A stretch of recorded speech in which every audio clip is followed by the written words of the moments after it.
Hello, nerds! Thank you for watching Generally Nerdy. This is your Week in Nerddom television edition for the week of February 12th, 2018. This week in TV news, we've got some information on the future of the X-Files that we thought was totally out of the question. Disney is giving us some interesting tidbits about their new streaming service that's going to be coming out soon. And we have some really interesting Teenage Mutant Ninja Turtles related news. But first, let's hit up some music. Quiet on the set, rolling. Hi, I am Bitsy Telek. Hey, I'm Hale Appleman. I'm Walter Kane. I'm Rene Aubergenois. Odo on Deep Space Nine. Michael Dorn, Lieutenant Commander Worf, Star Trek The Next Generation. Come and see me and hear me and talk to me and listen to me talk about myself. Hey man, this is Kevin Smith, often considered generally nerdy, and you are listening to what is often considered generally nerdy. On Generally Nerdy. You're listening to Generally Nerdy. Generally Nerdy.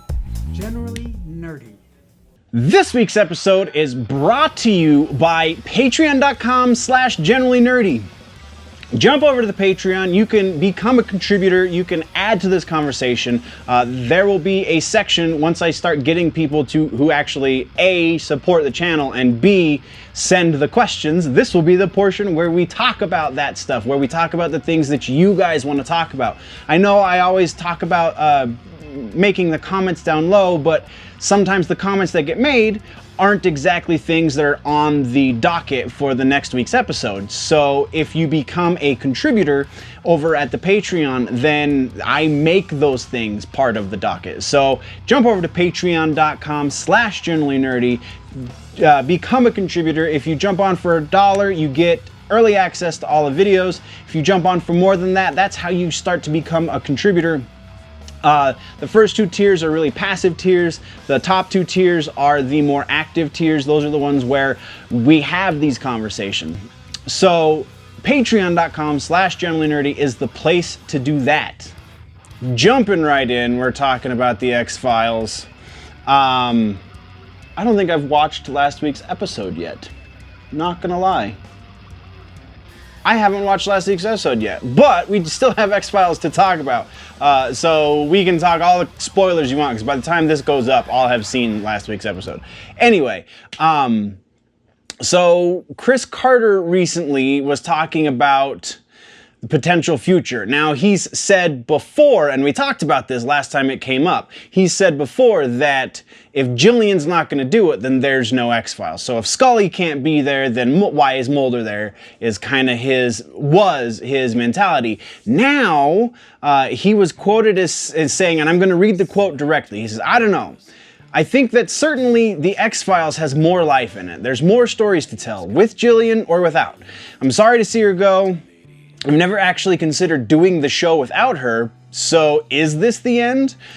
It's the end of something. I don't know if it's the beginning of something new. But certainly we will all have to put our heads together and figure out where to go from here."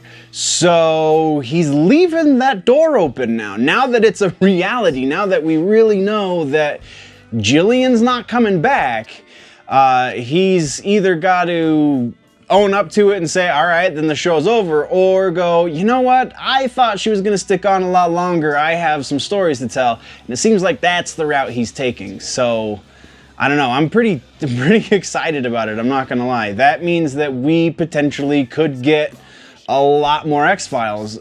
Does that mean we're going to get the replacement Mulder and Scully that we got from the last season? So far, they haven't really been in this season. We've seen them. They exist still. They just aren't nearly as predominant as they were in the last season. So, yeah, I don't know. But I'm really excited about it. What do you guys think is going to be the final decision over in Chris Carter land? Let's talk about that down low in the comments section. Next up, though, we're talking Krypton over on the Sci-Fi Channel. We have got, I think we're up to 5 trailers now. I'll try and find all the links and put them down low, but they're all like 30 seconds long.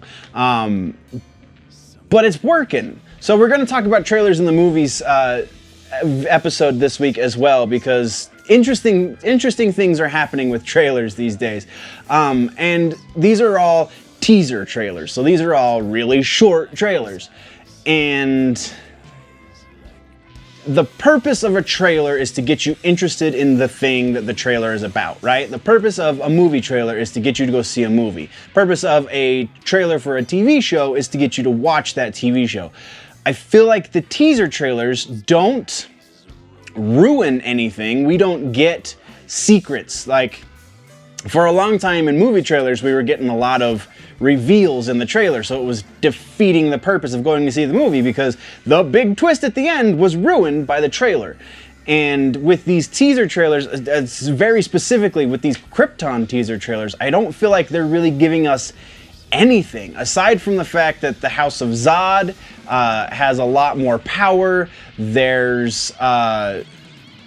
gonna get a bit of jor-el and his father. I can't remember who his name. They've given us his father's name at this point, but yeah, very interesting. And these teaser trailers, I feel like, are really doing their job. So I'm that much more excited about Krypton.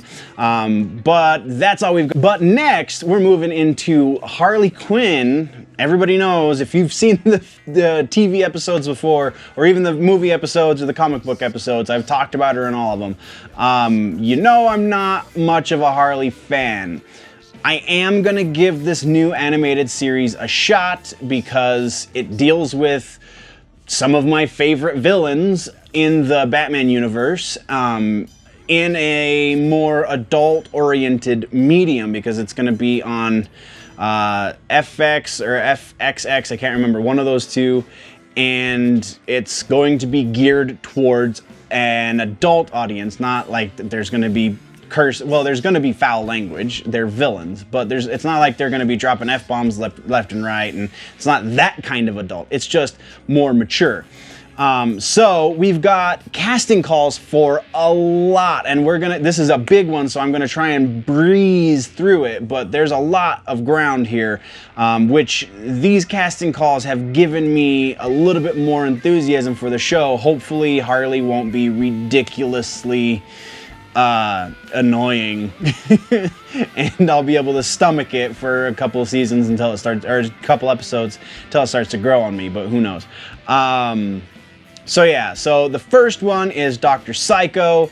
The casting call says an angry misogynist dwarf with telekinesis. These are all voice actors, so they're casting for people to do these voices. He was a major villain until the incident 10 years ago. In the midst of losing battle against Wonder Woman, he became frustrated, called her the C word in front of hundreds of camera phones. Even other villains were disgusted, disgraced. The only one who'll have him is Harley, a woman. He can't stand it, but he'll do anything to get back into the villain community. He's going to be a series regular. I believe these are all series regulars. Next is Clayface. We talked last week in the comic books section about the new Clayface comic that's coming out. Clayface is one of my top 3 rogues gallery for Batman. I wouldn't necessarily say he's second to the Joker, but he's at least third to the Joker. So Clayface, their description of him is a large humanoid mass of clay. Clayface is a struggling, trained actor until a terrible pottery accident. Oh, they're gonna play this one really interesting. Turned him into the shape-shifting villain he is now. His aspirations for stardom and his ability to transform his appearance to look like anyone should help him land some roles, but he's such a terrible actor that the only work he can get is with Harley's crew, pretending to be whoever they need him to be for the heist. He still holds out hope that he'll land one of the many auditions he fruitlessly goes on. Next is Malice Wunderbar. This is the only one that I am not super familiar with in the list. Actually, no, there's one other one that I'm not, I've heard the other name before. I don't know that I've ever heard of Malice Wunderbar. So let me know how uneducated I am there, internets. But the description for this one is early 20s, pretty but over it. She's an alien but looks human, and her family is crazy rich and powerful. She's interning with Harley's gang for college credit. The only thing she cares about is her demonic shadow cat named Cheshire that she carries around in her designer purse. It's a friend and a fashion item, and it destroys everything it sees. Next is King Shark. King Shark is the one that they stiffed for the movie to put in Killer Croc, but it was like this really strange, bastardized version of Killer Croc. King Shark, his lower half is human, but his upper half of the body is a great white shark. Even though he looks incredibly fierce, he's a gentle soul who just wants to be normal. That is, until he smells blood. Then he goes into a frenzy and literally eats everyone around him, leaving death and carnage everywhere, then feels bad about it. The other one that I don't know very well is Cyborgman. It says he's from the 90s. I don't know if that's a reference to the actual character or if they want someone to play some sort of 90s stereotype. But his casting call goes something like this. Once upon a time, Sai used to be suave. Let me start that over. Once upon a time, Sai used to be a suave super spy. Now, in his 90s, got it, because those are all ages next to them. Duh.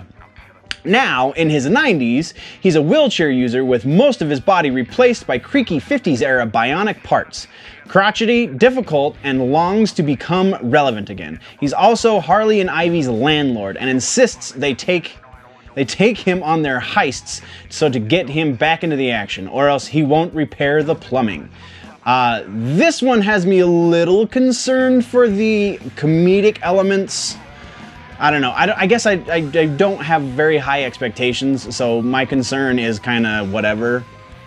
But, I mean, are they going to play it like Three's Company with DC villains? I don't know.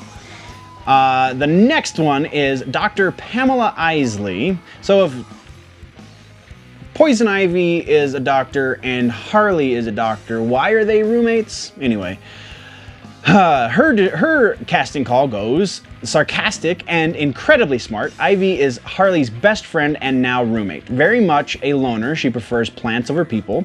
Ivy is sometimes the voice of reason, but always a true friend to Harley. Ivy soon becomes her reluctant partner in crime. And then the last one, and the one that has me going, all right, I'll watch the first season at the very least, is the Joker. Joker's casting call says, equal parts homicidal and charismatic. He's been Harley's longtime awful boyfriend, but when Harley breaks up with him, she vows to take his cherished #1 spot on the most cherished. I'm sorry. I can read. She vows to take his cherished #1 spot on the most wanted list. The Joker thinks of Harley as his creation, and as she grows in power, does everything he can to stop her. He's going to be a series regular. Like I said, all of these are series regulars, but again, the Joker in this series means that we're going to see a different side of the Joker. We're going to see a lot more of that comedy element that we don't usually get much of from Joker. So I'm stoked for that reason alone. I can put up with Harley so long as the Joker's around to balance it out. Super excited about this. A lot more excited than when I initially reported when it was announced. We had that art that's probably somewhere on the screen right now. But yeah, that's what we got for that. Titans is a thing that's happening. It's going to be on DC's still untitled and still release date-less streaming platform. And it seems that we at least have scripts up through episode 5 of the first season. And in episode 5, we're going to get the Doom Patrol. So Beast Boy's original team, Doom Patrol, makes a guest appearance. I feel like the first season it sounds, at least the little hints that we've been getting, sounds like we are going to get the building of this team. They're going to be structuring throughout the first season. It's going to be treated with respect. It's going to become a team and not just, oh hey, we're starting this new series and there's all of these superpowered people and we're not going to tell you how they joined the team until maybe season 3, which has happened before with other shows. So that's really interesting. I'm pretty excited about that once it finally happens. But since we are talking about streaming platforms, let's move over to Disney. So when Disney bought Lucasfilm, No, it wasn't when they bought Lucasfilm. It was last year, because they've had Lucasfilm for a little bit. Approximately a year ago, Disney pulled, even less than a year ago, it was only a few months ago now, Disney pulled all of their stuff off of Netflix and moved some of it over to Hulu, but kind of kept the rest of it. And at approximately the same time, they were talking about starting their own streaming service like Netflix, hence why they pulled it off Netflix. But then they bought, that's what it was, they bought Hulu about a year ago. So they bought Hulu, and they've been talking about this, and so everyone's been thinking that their streaming service is just going to be a rebranding of Hulu. We don't know that is actually going to be how it is, or if they're going to keep the structure of Hulu the way it is, and then just have all of their content stream exclusively through this other service, which still has no name and still, again, has no release date, much like the Warner Brothers version. But we did get Bob Iger, I think, the head of Disney Studios, talking to The Hollywood Reporter, and he says some really interesting things in this conversation. One of the things he says is that there's going to be a significant amount of Star Wars. They told us they were going to be launching with one Star Wars series, but it sounds like the at least relatively long-term plan, I don't know exactly how long-term, but the long-ish term plan is to have a lot of Star Wars series. Are they animated series? Are they live action series? We don't know.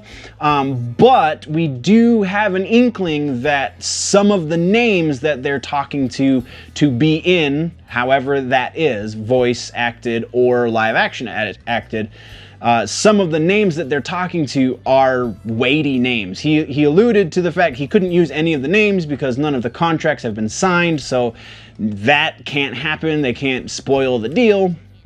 So they alluded to the fact that some of the talent that they're talking to be in these Star Wars shows is heavy, is big names. So I don't understand why everybody needs to have a streaming platform. Why can't? Because it's all about money, and so I'm not going to ask the obvious question, because the obvious answer is true. They make more money when they have their own streaming service, so whatever. But our last bit of news this week for TV is, like I said, Teenage Mutant Ninja Turtles related. It's not exactly TMNT. Though this character has been on TMNT for quite a few episodes in 3 different iterations. Usagi Yojimbo, the samurai bunny, is getting his own series. Details on it are super scant right now, so there's no hard anything just yet, aside from the fact that it's gonna happen. And that's exciting. But that is where I'm ending this week's TV episode. What did I miss? What should we talk about next week, guys? Let me know in the comments down low. If you want to go deeper into the conversation, jump over to the website, generallynerdy.net. You can find all the social media links and all kinds of freebies up on the website. Again, generallynerdy.net. If you are new to the channel, hit the subscribe button. If you like this episode, hit that like button. If you are listening on audio and on the iTunes or whatever podcast app you are using, definitely leave me a like, leave me a review. Let me know what you think about the show on YouTube. Let's leave some comments down low. I will definitely respond on whichever platform you guys are commenting on. If you're running behind in your nerd news and you need to catch up, then click or tap right there to that box to the left of my head. But before you do, you need to always remember that if it's generally nerdy, it's probably here.